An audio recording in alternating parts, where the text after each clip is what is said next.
Acceleration due to gravity below and above the surface of Earth. First we will discuss the acceleration due to gravity above the surface of Earth, or how the acceleration due to gravity varies with altitude.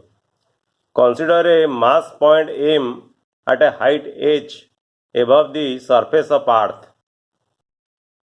Suppose this is your Earth and RE is the radius of Earth, and this is your surface of Earth, and you have a point here. The mass of this point, or the point mass, equal to m, and this point mass m is at a height h from the Earth's surface, and the magnitude of the force on the point mass m, that is equal to, let us say, Fh, force at a height h, that is equal to G into me into m divided by Re plus h whole square. This is your Newton's universal law of gravitation. So Fh divided by m, that will be equal to G me divided by Re plus h square. Applying Newton's second law, that is F equal to ma, the acceleration experienced by the point mass G, here acceleration is equal to G, so G at a height h, Gh, that is equal to Fh divided by m. And from equation 1 and 2, you will get Gh will be equal to Gme divided by Re plus h whole square. And this is the acceleration due to gravity at an altitude h, that means at a height h from Earth's surface. But what will be the acceleration due to gravity on the surface of Earth? On the surface of Earth, G will be equal to Gme divided by Re square. So from equation 3 and 4, it is clear that the acceleration due to gravity decreases with altitude, because in the denominator you have Re plus h whole square here, but here it is Re square.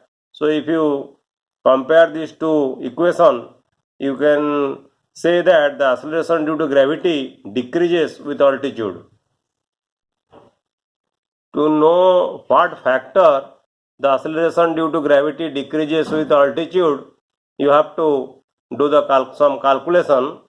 That is, when h is very very less than Re, that is the height is very very less than the radius of Earth, then what will be this equation? Re plus h to the power minus 2. This will be 1 divided by Re plus h whole square, that is equal to Re plus h to the power minus 2. So if you take common Re to the power minus 2, in the bracket you have 1 plus h divided by Re to the power minus 2, and that will be equal to 1 by Re square. And using binomial theorem, if you expand it, that will be equal to 1 minus 2h divided by Re, and you have to neglect the higher order terms, only you have to take first term and the second term. And if you put this value Re plus h to the power minus 2 here, then you will get this equation. Gh will be equal to Gme divided by Re square into 1 minus 2h divided by Re. But G is equal to Gme divided by Re square, so Gh will be equal to G into 1 minus 2h divided by Re. Thus, for small height h, the acceleration due to gravity decreases by a factor 1 minus 2h divided by Re.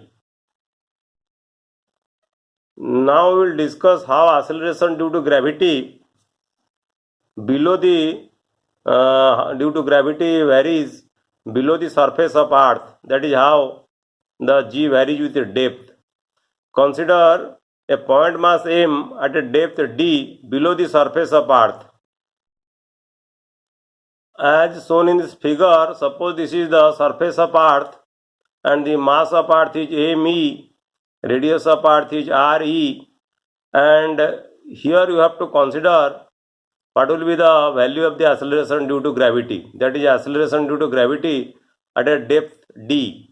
If you dig a hole here, then and through a depth d, then the point mass can be considered here, and for this sphere, the mass of this sphere, that is the sphere having radius re minus d, this small sphere, the mass of this small sphere is ms. So the distance of the point mass m from the center of the earth, that is equal to re minus d. The gravitational force on the point mass m due to the outer shell of thickness d equal to 0, because the force of attraction due to hollow spherical shell of uniform density on a point mass situated inside it is equal to 0. This we have proved in the previous video. Let me is the mass of the earth and ms is the mass of the sphere of radius re minus d. We know density is equal to mass by volume, and for sphere the volume is 4 by 3 pi r cube. So mass of the sphere is proportional to cube of its radius, because here you see mass equal to density into volume, so mass will be proportional to r cube. So ms divided by me will be equal to re minus d whole cube divided by re cube. So ms will be equal to me re minus d whole cube divided by re cube. So force on the point mass m due to the sphere of mass ms will be equal to fd, that is equal to g into ms into m divided by re minus d whole square. This is your new universal law of gravitation formula, and substituting ms here from equation 1 we get fd is equal to this much. And after solving this equation we will get this one, equation 2, and from Newton's second law of motion you know F equal to ma, here A equal to the acceleration due to gravity at a depth d, that is g into d, and Fd force at a depth d, that is equal to m into gd. So from equation 2 and 3, if you equate equation 2 and 3 you will get this equation, and if you solve this you will get that gd will be equal to g into re minus d divided by re, where g is the acceleration due to gravity on the surface of earth. But here re divided by re, that is equal to 1 minus d divided by re. So gd is equal to g into 1 minus d by re. Thus the acceleration due to gravity decreases by a factor 1 minus d divided by re. So you should remember that the acceleration due to gravity is maximum on its surface of earth, and the acceleration due to gravity decreases with altitude or depth. If you go above the surface of earth, then acceleration due to gravity decreases, and also if you go in depth towards the center, then also the acceleration due to gravity decreases. In the next video we will discuss about gravitational potential energy. Thank you.